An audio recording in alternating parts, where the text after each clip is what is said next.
రాష్ట్రంలోనే దేవాదాయ శాఖ పరిధిలో ఒక ఇంజనీరింగ్ కాలేజీని తీసుకురావాలని అప్పటి మంత్రిగా శ్రీకాళహస్తికి ఉన్నటువంటి బుజ్జల గోపాలకృష్ణారెడ్డి ప్రయత్నం చేశారు. ఇందులో భాగంగానే శ్రీకాళహస్తి దేవస్థానానికి అంటే శ్రీకాళహస్తీశ్వర ఇన్స్టిట్యూట్ ఆఫ్ టెక్నాలజీ పేరుతో ఒక ఇంజనీరింగ్ కాలేజీని స్థాపించి 1997 నుంచి 2021 వరకు కూడా పూర్తిగా రాష్ట్రంలోనే ఒక ప్రముఖ ఇంజనీరింగ్ కాలేజీగా స్కిట్ కాలేజ్ ఉండిపోయింది. అయితే 2020-21లో అడ్మిషన్లు నిలిచిపోవడంతో పూర్తిగా పూర్వవైభవాన్ని స్కిట్ కాలేజ్ కోల్పోయింది.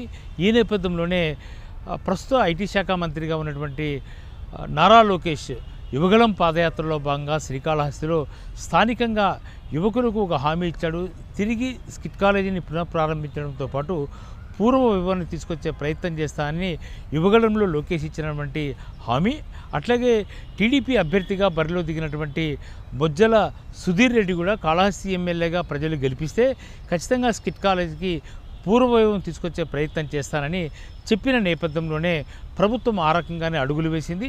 ఇందులో భాగంగానే తిరిగి పునఃప్రారంభించడంతో పాటు అనంతపూర్ జేఎన్టీయూలో విలీనం చేస్తూ నిర్ణయం తీసుకుంది. దాదాపుగా 100 కోట్ల రూపాయలతో తిరిగి పూర్వవైభవం తెచ్చే విధంగానే పునర్నిర్మాణ పనులు చేపట్టింది. పెద్ద ఎత్తున అడ్మిషన్లు వస్తాయని భావించింది. ఇందులో భాగంగానే దుమ్ము పట్టిపోయినటువంటి కంప్యూటర్లు, సిఎస్సి విభాగాన్ని పూర్తిగా మార్పు చేసే ప్రక్రియ, అన్ని బ్లాకులకి పూర్వవైభవం తీసుకురావాలని లక్ష్యంతోనే ప్రయత్నం చేస్తుంది. ఇందులో భాగంగానే ఈసారి అడ్మిషన్లకు శ్రీకారం చుట్టింది. అయితే పూర్తిగా జేఎన్టీయూ పరిధిలోకి వచ్చిన తర్వాత ఇప్పటికే సిఎస్సితో పాటు ట్రిపుల్ ఈసీఈ, మెకానికల్తో పాటు ఆర్టిఫిషియల్ ఇంటెలిజెన్స్ లాంటి కోర్సుల్ని తీసుకురావడం ద్వారా ప్రత్యేకించి గ్రామీణ ప్రాంతాల్లో ఉన్నటువంటి పేద విద్యార్థులకు ఇంజనీరింగ్ విద్యను సులభతరంగా అందించాలన్న ఉద్దేశంతోనే ప్రభుత్వం ఈ రకమైనటువంటి నిర్ణయం తీసుకుంది.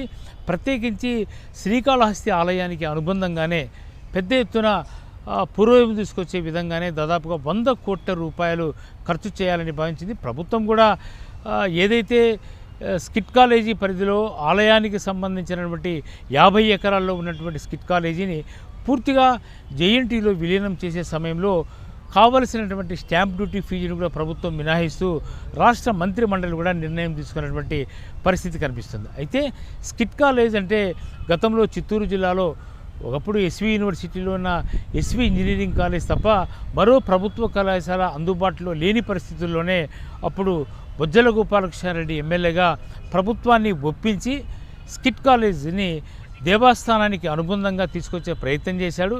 ఈ మేరకు నెలకొల్పినటువంటి ఇంజనీరింగ్ కాలేజ్ దాదాపుగా 1997 నుంచి 2020-21 వరకు కూడా బాగానే నడిచింది. అయితే 2020-21లోనే ఒక గడ్డుకాలం స్కిట్ కాలేజీకి వచ్చిందని చెప్పొచ్చు. ఎందుకంటే అడ్మిషన్లు ఆగిపోవడంతో పూర్తిగా మూతపడిపోయిన పరిస్థితి. దాదాపుగా 6 ఏళ్ళు నిరుపయోగంగా ఉన్నటువంటి భవనాన్ని తిరిగి అందుబాటులో తీసుకొచ్చే ప్రయత్నమే ప్రభుత్వం చేసింది. ఇందులో భాగంగానే స్కిట్ ఇంజనీరింగ్ కాలేజీని పునఃప్రారంభించడంతో పాటు పూర్వవైభవం తీసుకొచ్చే ప్రయత్నం అయితే ప్రభుత్వం చేస్తుంది.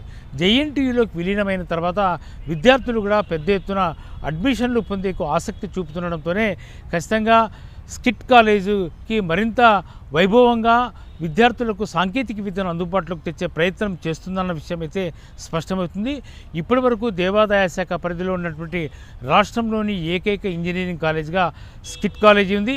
ఈ స్కిట్ కాలేజు జేఎన్టీయూలోకి విలీనమైన తర్వాత విద్యార్థుల అడ్మిషన్ల పట్ల ఆసక్తికర పరిస్థితితో పెద్ద ఎత్తున అడ్మిషన్లు కూడా జరిగే అవకాశం ఉంది. కొత్త కోర్సులను ఇంట్రడ్యూస్ చేయడం ద్వారా విద్యార్థులకు, గ్రామీణ ప్రాంత విద్యార్థులకు సాంకేతిక విద్య మరింత చేరువ చేసే ప్రయత్నము కూటమి ప్రభుత్వం చేసిందన్న హర్షాతిరేకాలు ఒకవైపు వ్యక్తమవుతున్న నేపథ్యంలో ఇచ్చిన హామీ మేరకే తిరిగి పూర్వవైభవం తీసుకురావడం ద్వారా ఖచ్చితంగా స్కిట్ కాలేజీని తన తండ్రి ఏ రకంగా ప్రారంభించాడు తిరిగి పునఃప్రారంభించడం అనేది తాను ఎన్నికల్లో గెలిచిన సంతోషం కంటే స్కిట్ కాలేజీని పునఃప్రారంభించి విద్యార్థులకు అందుబాటులోకి తీసుకురావడమే తనకు సంతోషాన్ని మిగిల్చిందండి స్థానిక శాసనసభ్యుడు బొజ్జల సుధీర్ రెడ్డి చెప్తున్న పరిస్థితుల్లో ఖచ్చితంగా జేఎన్టీయూలోకి విలీనమైనటువంటి స్కిట్ కాలేజీ తిరిగి పూర్వవైభవం సంతరించుకున్న దానికి ఏమాత్రం సందేహం లేదు.